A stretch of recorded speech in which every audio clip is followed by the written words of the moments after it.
Miarabanao sy ny ankonanao ary faly izay nitsidika ny tokantranonao amin'ity anio ity. Fotoana manokana ity anio ity satria ifampitondrana-bavaka indray. Manasanao hiaraka iombom-bavaka aminay. Hivavaka isika tompoko. Andriamanitra tomponay, Andriamanitra lehibe, Andriamanitra namorona anay tamin'ny alalan'ny tsy nisy ianao, ary Andriamanitra nahatonga anay ho tonga zava-misy eto ambonin'ity tany ity.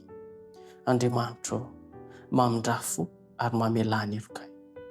Ankehitriny dia manana antom-bavaka manokana ny mpanomponao dia ny rahalahy Judifra Jonary izany. Ianao ani hamaly ny vavaka sahady izay asandrany.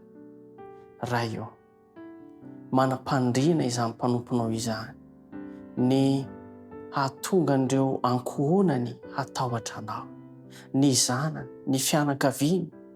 Ianao ani hiasa mahery ao anatin'izany mpanomponao izany ka hahatonga an'ireo ankohonany sy ny fianakavian'ireo hatahotra anao ary ho tonga ao ambalanao ihany koa.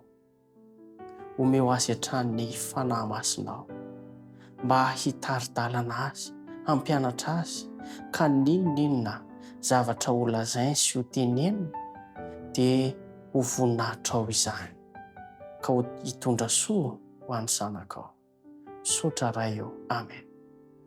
Iza indray rangahy izany, satria amin'izany